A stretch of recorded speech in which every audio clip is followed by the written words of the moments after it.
olá, muito bem-vindos ao Centro Espírita Amor, Fé e Luz. Meu nome é Josiane, estou falando aqui da cidade de Araxá e, como todas as sextas-feiras, estamos aqui online no Facebook para falar sobre o Evangelho do Cristo à luz da doutrina espírita. E vamos, com isso, lembrar aqui o quanto é importante a presença de todos. Se sentirem no coração de vocês de convidar alguém para poder estar aqui, mesmo que não seja ao vivo conosco, se sentirem no coração que isso aqui vai beneficiar alguém, então façam isso, sigam a intuição de vocês, que é muito importante. Sandra, boa noite, muito bem-vinda. Teófilo, bem-vindo, muito obrigado pela presença de vocês. E para variar, que não aparece para mim todo mundo que chega, né? Mas é muito importante a presença de vocês. Se vocês não estiverem daí do outro lado da tela, não tem sentido nós estarmos do lado de cá, né? Então, gente, para lembrar, como toda primeira terça-feira do mês, toda sexta, desculpe, nós estamos aqui. Oi, Ju, boa noite, bem-vinda. Nós estamos, então, continuando o estudo de Joana de Ângeles. Toda primeira sexta-feira estamos aqui no Facebook, ao vivo, através do Centro Espírita Amor, Fé e Luz, falando dessa obra, O Homem Integral, de Joana de Ângeles, psicografado pelo nosso querido Divaldo. E toda primeira terça-feira do mês estamos presencialmente fazendo o mesmo trabalho aqui na cidade de Araxá. Então, sintam-se inteiramente convidados, convocados para estar conosco aqui, quem puder, na cidade de Araxá. Fica na rua Itacuru 181, na Vila São Pedro. E convidem pessoas que vocês sentem no coração que vão se beneficiar com essas palavras de Joana, que é a nossa psicóloga espírita. E ela realmente é um espírito de muita luz, que de fato, se o nosso coração está aberto, ela transforma o nosso viver. Então, eu convido vocês a fechar os olhos, a pensar na figura amorosa do Cristo, a pensar na nossa querida Mãe Santíssima, nesse mês em que comemoramos aqui, não menos importante os outros meses, mas precisamos ainda de dividir em datas para que a gente se lembre de homenagear, de falar de certas importâncias. Então, nesse mês em que falamos da mulher, pedimos à nossa Mãe Santíssima que nos cubra de muita luz, que nos cubra de proteção com seu manto sagrado, que esteja presente em cada coração, tomando conta de todos os teus filhos, e que possamos, através também da figura amorosa dessa mulher sensacional que é Joana de Ângeles, ter mais esclarecimentos, conseguir através dela ampliar o nosso campo de visão para que possamos entender o plano espiritual com mais facilidade, entender o que de fato viemos fazer aqui. Que estejam presentes todos os mentores desse trabalho, que as nossas águas sejam fluidificadas, e onde quer que tenha um ser vivo precisando de apoio, precisando de luz, que ali estejam todos os mentores pela grande misericórdia do Cristo. Obrigada, Mestre, ilumine as nossas palavras nessa noite de hoje, que assim seja.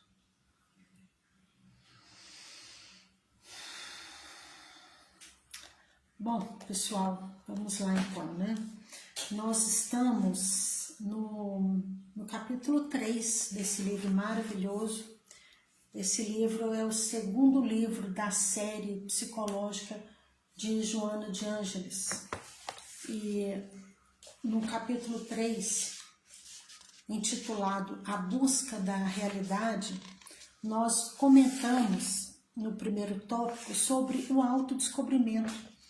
Então, só para rapidamente a gente recordar, para emendar no assunto, nós falamos muito sobre o sistema material, né, do mundo materialista, que alimenta uma necessidade imediata de todos nós seres humanos, que nos afasta de verdade do autodescobrimento.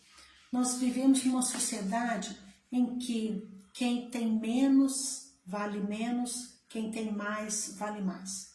E nós caímos nesse efeito manada e ficamos com aquela tendência de não nos satisfazer com aquilo que de verdade é necessário para o nosso viver, porque estamos presos ainda nas necessidades materiais. Joana não fala de forma alguma que isso é um erro, nós querermos a prosperidade. A prosperidade é da natureza e nós, como elementos da natureza, merecemos e precisamos ser prósperos em gratidão verdadeira ao que Deus nos oferece para o nosso viver. Então é aquela coisa assim bem lógica. Se eu tenho alguns dons, ou eu tenho algum material dentro da minha casa, eu tenho a minha própria casa, mas eu não dou valor a ela, o valor que eu deveria dar, porque eu sempre estou de olho no que o outro tem, sendo sempre melhor que o meu, o outro tem um dom melhor que o meu, a casa do outro é mais bonita que a minha, isso aqui que eu faço é pequeno, o outro faz de um jeito maior, mais aparente, então o meu não tem valor, o que eu sei é pouco, o que eu tenho é pouco, o que eu posso contribuir para a sociedade é sempre pouco, porque tem alguém que sempre faz mais e melhor que eu. Enquanto eu estou nessa linha de raciocínio, é como se a vida entendesse o seguinte, é uma linguagem minha para a vida, assim, o que eu faço não tem valor, o dom que eu tenho é muito pequeno, então não presta. O material que eu tenho também ele não tem valor, porque é pequeno, porque não é chique, porque é isso, porque é aquilo. E aí nessa filosofia, aquilo ali, se eu não valorizo, então aquilo é tirado de mim. De alguma forma é tirado de mim. E se eu, pelo mesmo fato, eu tenho um hábito nocivo, patológico de reclamação, por exemplo, eu vivo reclamando. Se eu estou naquele hábito muito firme, é uma forma de eu estar valorizando, mesmo que seja por um lado negativo, estou valorizando alguma coisa, porque aquilo está sempre na minha mente, está sendo o foco das minhas atenções, está sendo o foco das minhas energias. Gasparina, boa noite, querida. Então, se aquilo que está sendo o foco da minha energia, da minha atenção, a tendência é se multiplicar na minha vida. Então, se o foco da minha atenção é uma reclamação, eu vou ter mais motivo para reclamar, porque eu estou firmando aquilo, mesmo que seja um assunto negativo, estou alimentando aquele tópico na minha vida. Então, aquilo que eu alimento vai prosperar em mim, mesmo que seja uma coisa ruim. Aquilo que eu não valorizo, aquilo que não está sob o foco da minha energia, vai ficando cada vez menor, porque eu não alimento aquilo. Isso vamos generalizar para coisas materiais, para meus dons espirituais, meus dons profissionais. E é assim. E foi esse bate-papo que nós tivemos nesse primeiro tópico aqui, sobre o autodescobrimento, mas nós fizemos uma pergunta muito importante também, vou refazer aqui. O que torna cada um de nós um ser único? Esse é aquela perguntinha que nós precisamos realmente alimentar para entender quem somos nós, para a gente sair do efeito manada, ou seja, para a gente buscar de fato os nossos reais valores, sem pensar que eu preciso acreditar nisso, preciso valorizar isso, porque essa sociedade inteira também valoriza. A sociedade inteira valoriza isso daqui, então eu também preciso. Nós precisamos de sair desse foco, porque cada um é um, nós somos seres únicos, tanto é que as nossas digitais são extremamente diferentes, nenhum de nós tem a digital igual ao outro. Isso nos confere biologicamente seres únicos e perante Deus também somos seres únicos. Nenhum de nós tem a mesma carga de energia, a mesma carga de potencialidades, as mesmas tarefas. Não, isso são atributos únicos. Então, nós vamos pensar nisso. O que nós estamos alimentando para que quando a gente chegar na época da nossa aposentadoria, a gente se veja como ser humano e não aquele que reproduziu um monte de coisa na sociedade, mas que se apagou. Então, essa foi a nossa conversa do início do capítulo. E diferenciamos também o que é ética e o que é moral, que liga com o nosso assunto de hoje, porque quando a gente fala, né, dos nossos, que a gente precisa de recorrer aos nossos valores éticos e morais, nós recordamos também que os nossos valores morais são aqueles que se referem ao meu eu interior, à minha alma, àqueles valores da minha alma, ao meu contato com a minha própria consciência, ou com o meu poder superior, ou com Deus, não importa o nome que chame, mas é aquilo que eu analiso de mim mesma. E o que é então o valor ético? Aí nós vamos entrar, de fato, na consciência ética, que é o que é de fato o nosso assunto aqui de hoje, né? E aí, na questão quando nós falamos da ética, a Juliana é advogada, ela pode falar, confirmar, se eu estiver falando besteira, você me corrige, viu, Ju? Mas quando a gente fala de moral, é você, com o seu Deus interno, é a sua relação com o seu poder superior, com Deus. Quando nós falamos de consciência ética, nós estamos nos referindo à aplicação dessa moral na sociedade. E, de fato, quando nós pensamos em autodescobrimento, envolve uma introspecção, envolve uma meditação, envolve uma autoobservação, envolve uma autoaceitação de si próprio, para que cada um de nós pense na sua consciência ética consigo próprio e como você está colaborando socialmente com o que você tem dentro. Qual é a sua responsabilidade social e como você está desempenhando esse papel. Então, Joana fala aqui que o homem é o único animal ético que existe. Quando ela fala em animal ético que existe, ela está dizendo para nós que nós somos aqueles únicos seres capazes de pensar naquilo que é abstrato.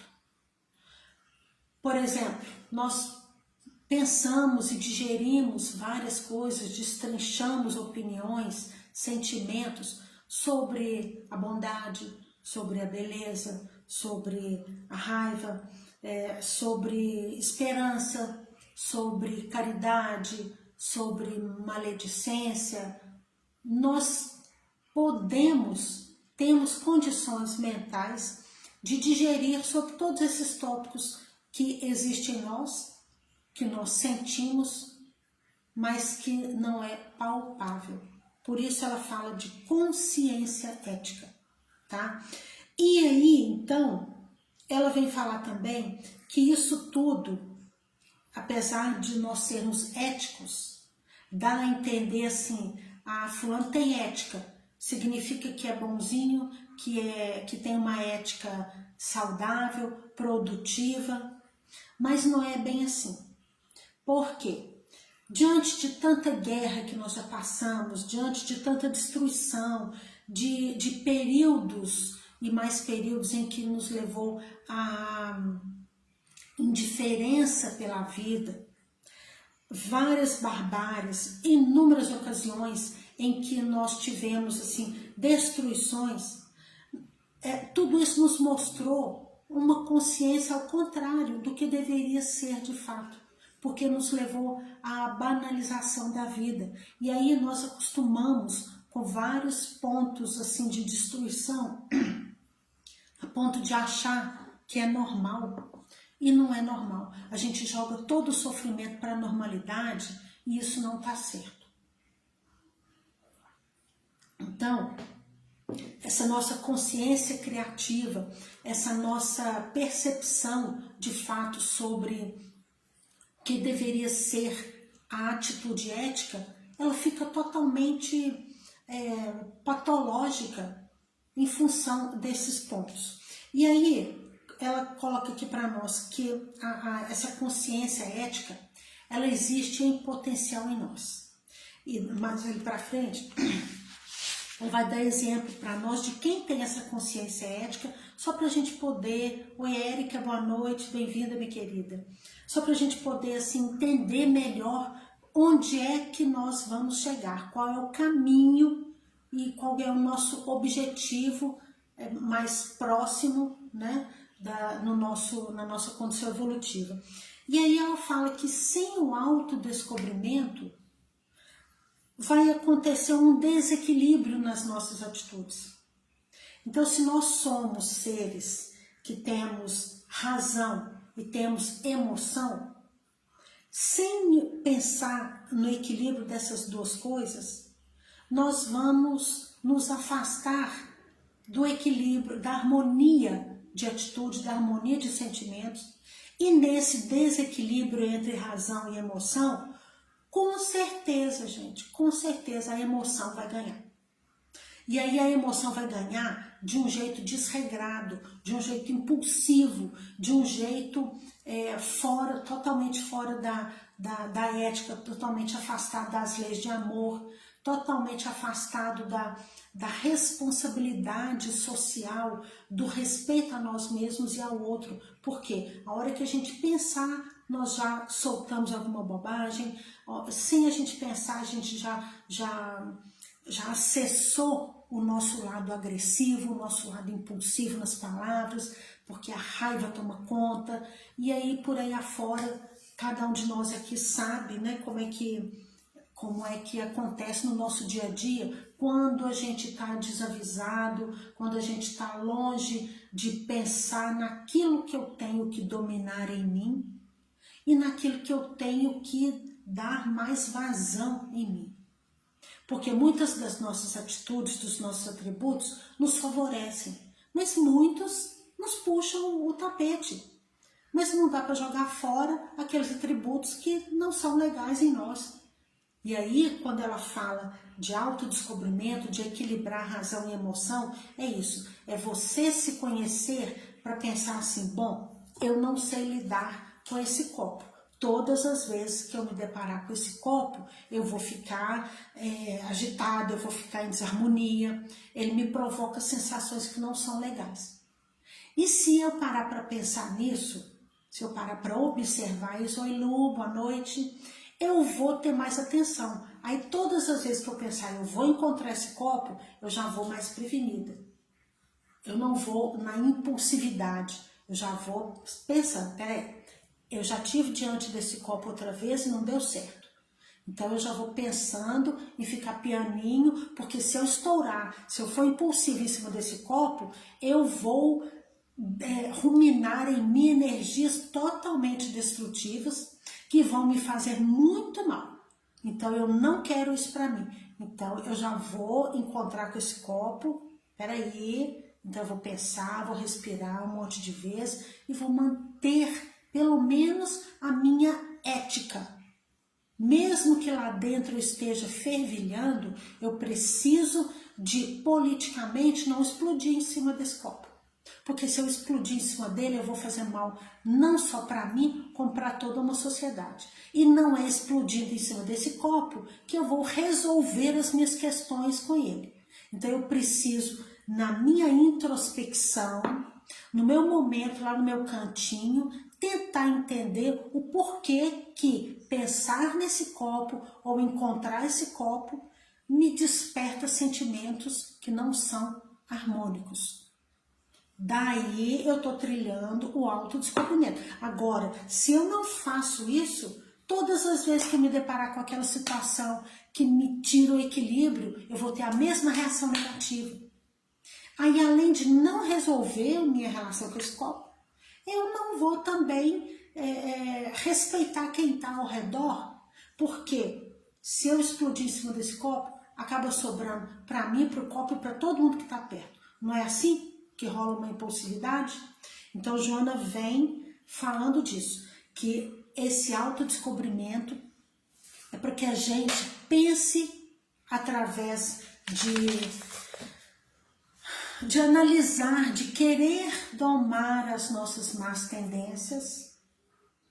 Cada um descobre como é que faz isso, porque cada um funciona de uma forma, para que a hora que eu encontro esse copo, esse fervor todo em cima de mim não seja maior que eu. É como uma criança birrenta que eu falo, espera aí, agora não é hora. É um limite, é uma disciplina que eu tento e que eu preciso aplicar em mim mesma, como se fosse uma parte imatura minha que está precisando de ordem, que está precisando de disciplina.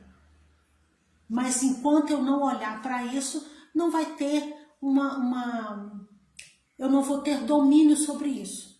Por isso é que ela fala que se a gente não trilha o autodescobrimento entre razão e emoção, porque nem só razão, nem só emoção, porque é como se fosse uma asa de avião. Ela tem que ter equilíbrio. Se ficar só na razão, vai tombar para um lado. Se ficar só na emoção, vai tombar para o outro. E isso não é legal nem para um lado, nem para o outro. Vai cair. Então, nós precisamos estar sempre aqui, ó, nessa balancinha, nesse equilíbrio entre asa da emoção e asa da razão. Aí, continuando, ela fala que nessa nossa imaturidade para lidar com essas coisas, nós ficamos presos em características lá da infância. Vocês já perceberam que a gente cria filho assim para pensar que a criança, ela chora, ela é atendida. E aí, no decorrer da nossa idade, nós acabamos reproduzindo esse choro para eu ser atendido de diversas formas.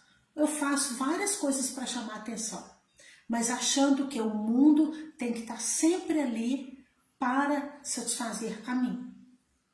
E isso é uma imaturidade grande, mas isso vem, ela usa aqui assim, é um receio, é um ego ciumento, é algo que está dentro de mim desde muito tempo. Por quê? Porque nós não temos a cultura de analisar a nós mesmos. Nós não criamos as nossas crianças para entender e para repetir esse processo de um jeito respeitoso consigo mesmo e com o outro. Eu vi uma pessoa falando, achei muito interessante, falou assim, olha, às vezes tem assim casais conversando sobre os filhos, nossa, meu filho não me dá trabalho nenhum, é um anjo, me obedece em tudo. Aí esse rapaz falou assim, essa criança aí, coitada, ela está sendo obrigada a engolir seco, porque ela não se vê no direito de mostrar alguns elementos sobre ela mesma, né? E também ela está sendo tolhida, e os pais achando lindo, chamando aquilo ali de educação. E aí é para a gente analisar que pode ser de fato que ela seja uma criança educada, que ela tenha um espaço para ela mostrar e verbalizar suas necessidades, mas na maioria das vezes, infelizmente, não é isso que acontece. É aquela coisa assim, ó, trava aí porque eu que mando em você e fica quieto porque agora não é hora, e a criança obedece porque ela tem medo de decepcionar o adulto, mas ela não está nem sabendo, na verdade, o porquê que ela não pode falar, o porquê que aquele ali não é o momento, ou porquê que é só vontade do adulto que é a certa e a criança não tem desejo. Então ela já é criada para não entender, não digerir bem o verdadeiro conceito de respeito. E aí, continuando nisso daqui, o que a criança aprende? Eu tenho que negar a mim. Eu tenho que negar a mim mesma em função do prazer do outro. Imaginem bem que mundo de adultos que nós temos nesse caos. Porque eu sempre tenho que olhar só para fora. Eu sou menos importante. Importante é só a vontade do outro, então eu tenho que escolher minha profissão de acordo com o que agrada a alguém, mesmo que seja inconscientemente, muitos de nós fazem isso, e aí só depois que já está ali há anos e anos praticando aquela profissão é que talvez a gente pense assim, poxa vida, eu tinha um sonho de ser isso e isso e não fui atrás. Porque a vida me levou para não sei onde, a vida me levou para aquele lado, a vida me levou a casar com fulano, a vida me levou a morar em tal lugar. É sempre a vida ou o outro, algum fator externo a nós. Porque não temos a cultura de pensar na necessidade da nossa própria alma. E se nós adultos não temos esse hábito, como que a gente vai mostrar isso para as crianças?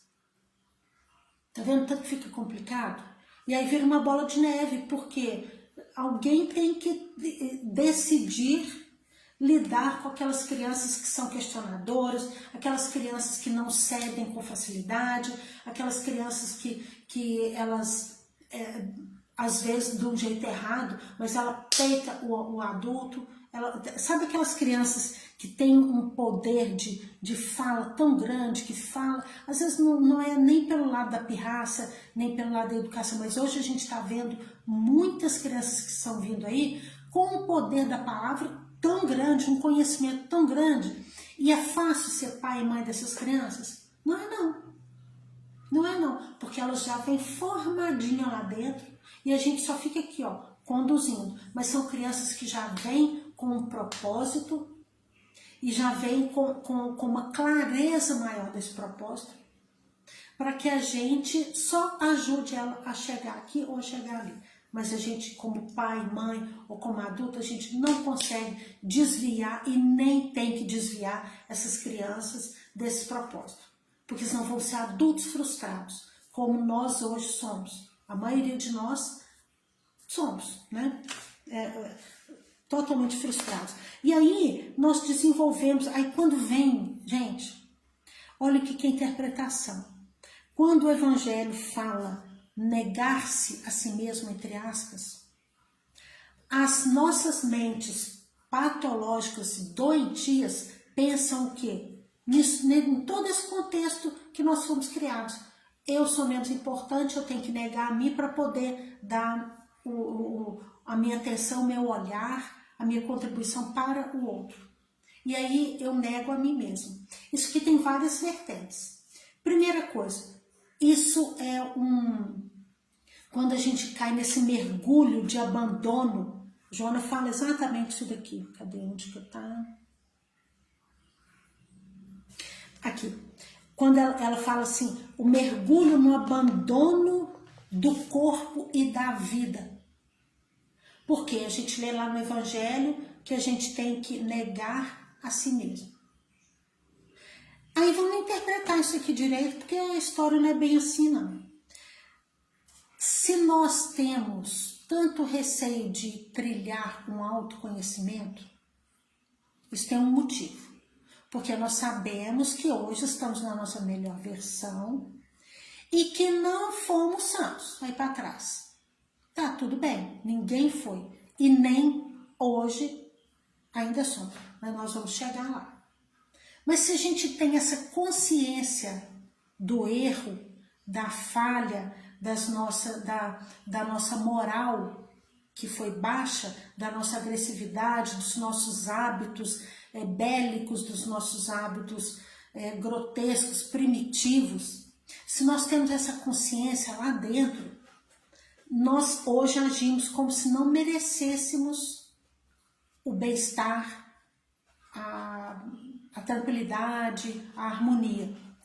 Mas, baseado nisso também, já que nós sabemos que não fomos santos, quando a gente pensa em autodescobrimento, nós sabemos, quando pensamos em fazer análise, por isso que a análise não é fácil, quando nós pensamos em entrar num processo terapêutico, seja com o conjunto da obra, seja através da nossa prática cristã, da nossa prática terapêutica em si, dos nossos hábitos de introversão de alguma forma, por que fica difícil? Por que muitos de nós começam e não continuam? Porque nós sabemos que em algum momento nós vamos esbarrar em alguma ferida que precisa ser solucionada, nós vamos nos deparar com alguma consciência de erro e que isso dói muito. Por isso a gente foge da raiva.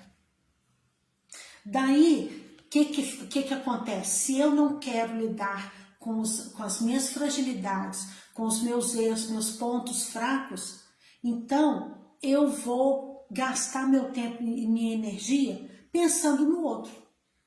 Por quê? Eu ajudo o outro e uso isso como uma desculpa para não corrigir os meus próprios erros, para não me deparar com aqueles pontos da minha personalidade, da minha alma, que precisam ser vistos para que eu evolua moralmente. Então, quando o Evangelho cita que negar-se a si mesmo, eu aproveito essa interpretação e falo, opa, o Evangelho apoia isso, o Evangelho está dizendo, está escrito lá no próprio Evangelho, eu preciso negar a mim mesmo. Tá vendo como a gente usa de esperteza para poder fugir daquela tarefa que é intransferível, que é pensar em você mesmo? E aí eu jogo ainda para cima do Evangelho uma interpretação totalmente equivocada, como se o Evangelho apoiasse isso. Não, não é isso que o Evangelho pede. O Evangelho, quem faz essa jogada aqui, né, usando isso como desculpa, somos nós que temos a nossa mentalidade patológica, doente. Mas quem, de fato, analisa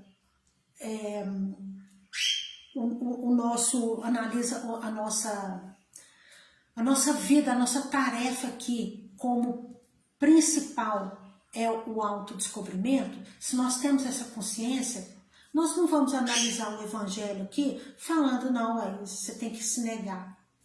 Nós não vamos fazer essa análise, não. Nós vamos fazer muito pelo contrário. Nós vamos, da mesma forma que a gente busca um equilíbrio entre razão e emoção, nós vamos buscar um equilíbrio entre as nossas atitudes que são benéficas tanto para o outro quanto para mim.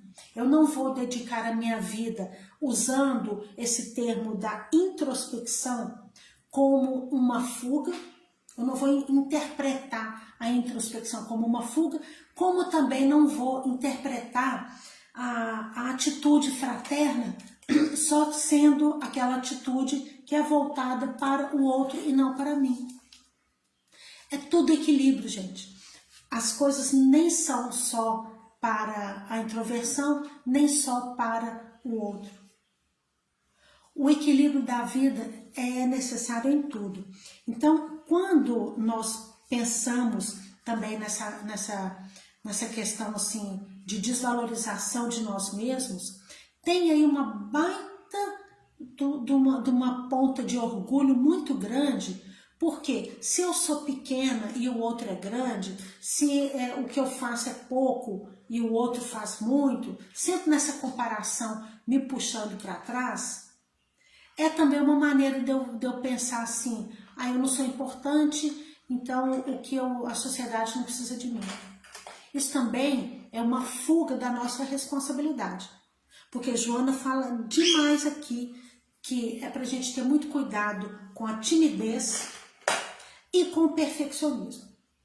A timidez porque eu sou tímida e eu não me mostro, e não me mostro porque eu não vou encarar a crítica e não topo errar.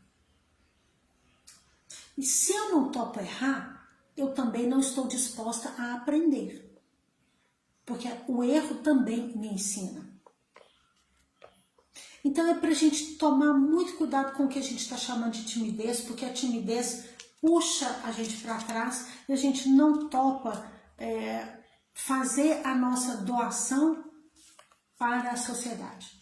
E a sociedade precisa de nós, a sociedade precisa da nossa energia. Gente, isso é tão sério.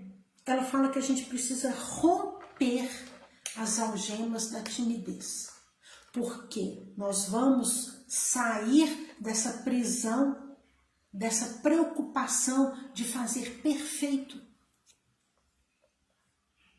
E a timidez, ela é um retrato disso.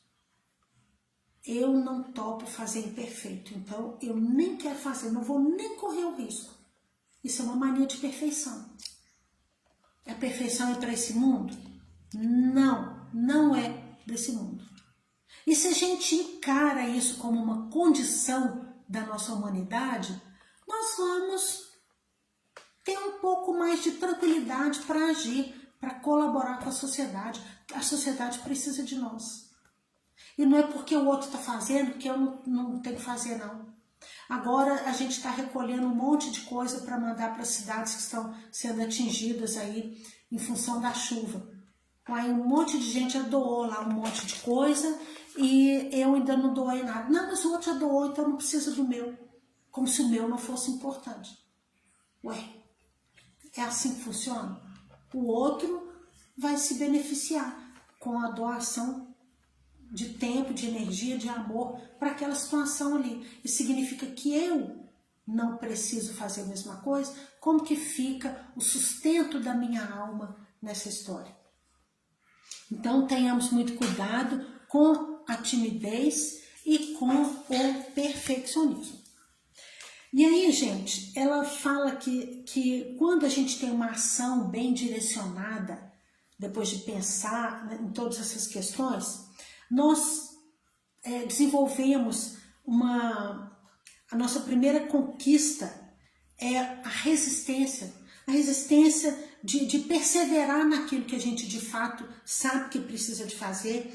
A gente rompe essas algemas da timidez, a gente canaliza, a gente consegue canalizar mais a nossa agressividade, né? Porque a gente está parando um pouco para pensar, ponderando mais um pouco as coisas, e aí nós vamos começar a viver de um jeito em que eu não vou dominar, eu também não vou ser dominado.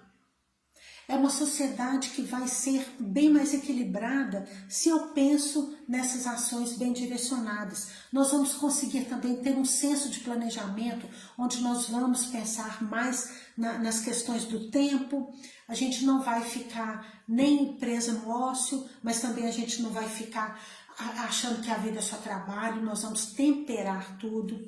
Nós vamos adquirir uma oportunidade mais saudável de empreender, não só profissionalmente, mas também como espiritualmente, porque a nossa alma precisa desse olhar, nosso espírito precisa de ser analisado, e isso é na introspecção, para que a gente possa até pensar no passado, não com aquele saudosismo doentio, e nem como quem está revendo erros e caindo com aqueles erros, mas olhar para o passado como aprendizado. Porque de fato, gente, se nós soubermos aqui das nossas, um flashzinho de erro da nossa reencarnação, a gente cai. Quem está aqui, eu acredito que já passou por alguma coisa, trabalhador de casa espírita sabe disso, que a gente desmonta quando a gente tem a consciência de uma reencarnação passada e que foi aquele caos. A gente fica se sentindo o pior dos piores. Mas hoje, repetiríamos aquela falha? Não, não repetiríamos. Por quê? Porque o nosso espírito já despertou. Então, vamos pensar nisso. É muito positivo pensar que eu pisei muito na bola ali atrás em alguma coisa e que hoje eu jamais faria aquilo ali. Então, o ponto de partida para que a gente continue corajoso na vida, para evoluir, é isso. É assumir o erro sabendo que eu não repetiria aquele ali. Eu posso até pisar na bola com outras coisas. Mas aquele ali que eu tive a consciência, não. Isso faz parte de um caminhar muito positivo de autoconsciência. É o que ela fala aqui. Isso consiste no conhecimento lógico do que fazer, de como fazer e o de que não fazer mais. A gente ter esse discernimento já é muito saudável, né? E aí, baseado nesse discernimento, a gente fica com uma consciência mais lúcida, mais racional, no sentido de ser mais vigilante, com lucidez de fato. Isso faz com que a gente consiga expandir o conceito de vida. E aí, essa soma de realizações que nós tanto almejamos, ela se torna mais possível, mais humana. E essa introspecção que ela tanto fala aqui, ajuda também a gente a analisar quais são as minhas possibilidades mais íntimas para que eu me desenvolva. E quais são as possibilidades, qual é realmente o amor que existe dentro de mim em atitude, em profissão, porque é ali que eu vou brilhar. É com esse propósito, é com esse talento é que eu vou conseguir ajudar com a minha força de amor a sociedade que espera e que depende de mim. Então, ela fala que quando a gente não pensa nisso tudo, a gente é tomado pela ansiedade. Porque a gente não pensa no hoje, o que eu tenho hoje, o que é possível hoje. Eu fico pensando só no meu futuro. E aí vem um recadinho de Jesus para nós, quando ele fala assim, que ele recomendava que a cada dia baste a sua aflição. Nós já temos aflições todos os dias. Então não precisa a gente adquirir mais uma, não.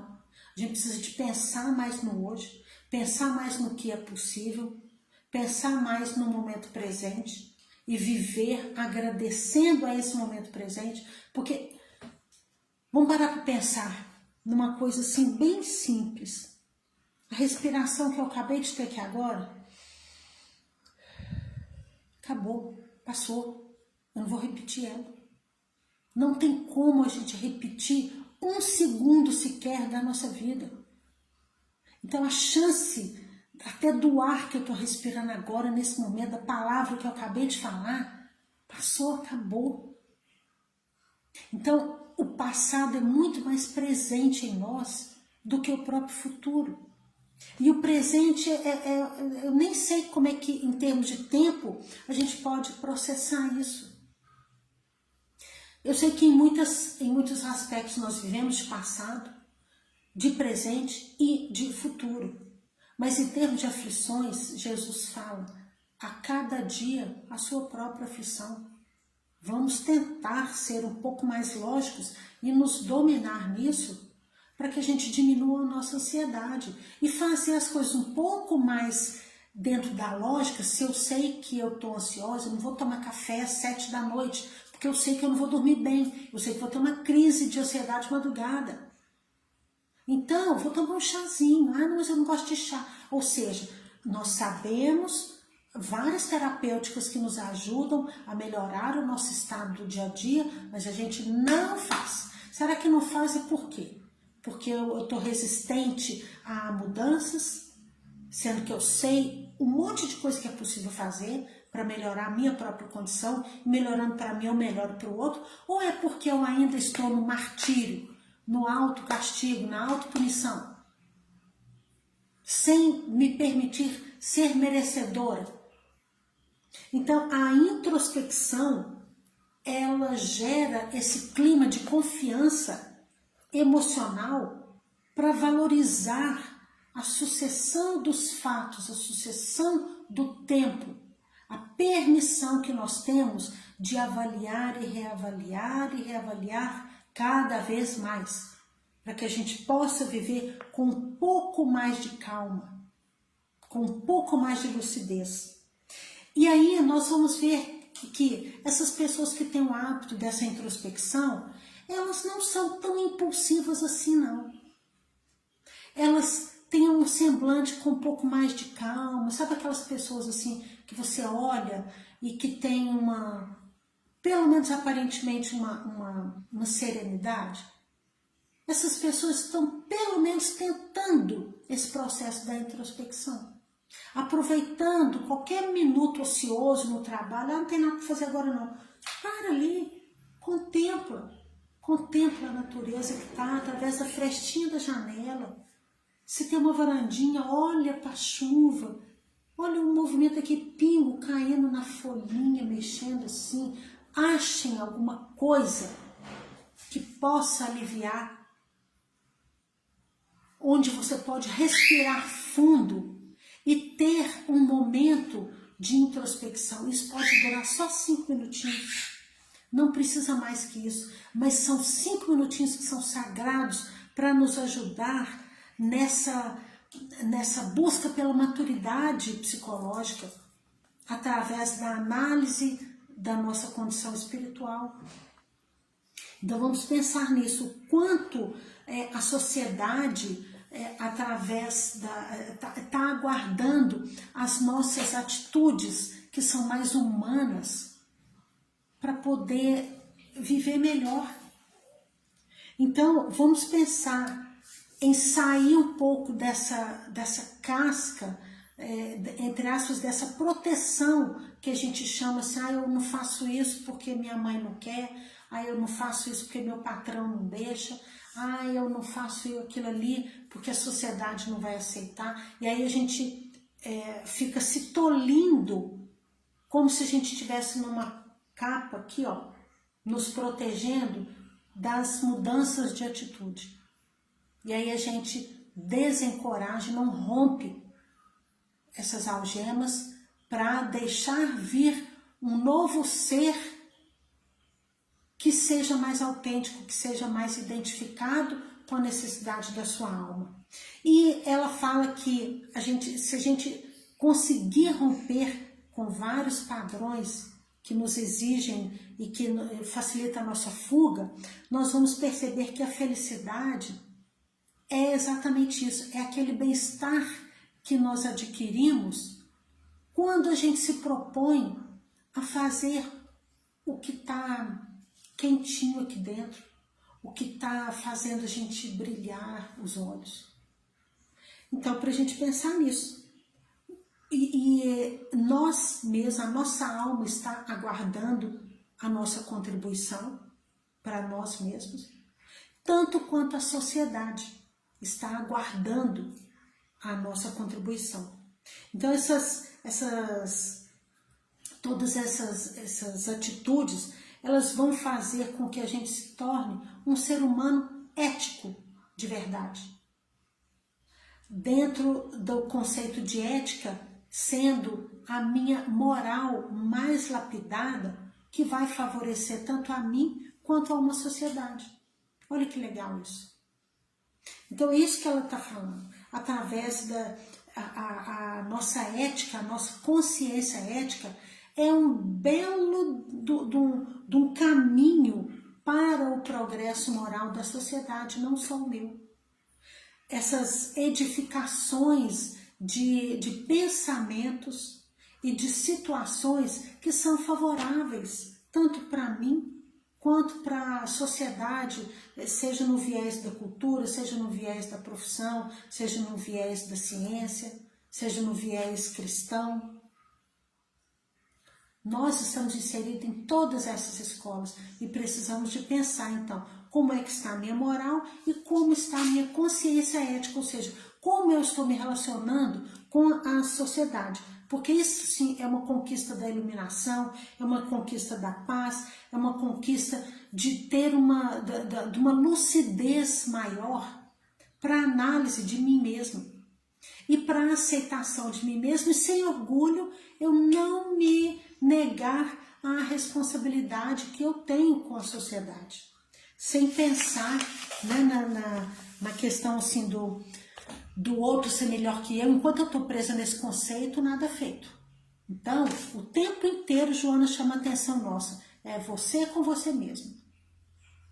É você com você, para que você possa ser real, identificada com o plano superior, para se doar verdadeiramente à sociedade. E aí sim a gente vai estar trilhando um caminho bacana, tanto para dentro, na introspecção, quanto para fora, na nossa consciência ética, colaborando.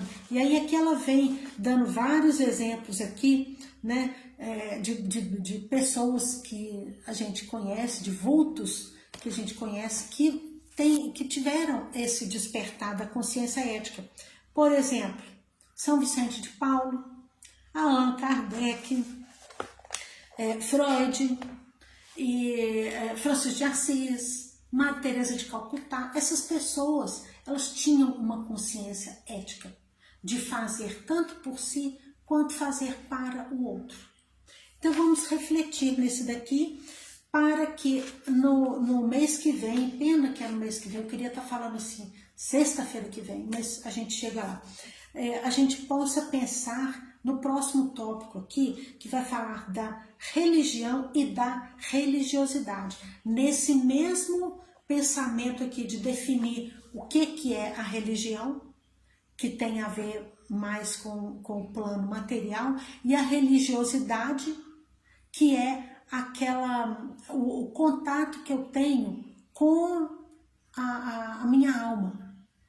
Porque a religião em si, ela significa o quê? Uma religação com você mesmo, com a divindade. Então, nós vamos bater esse papo na semana que vem, certo? Falando do nosso plano material e da nossa intimidade com Deus, que é a nossa religiosidade. Ok?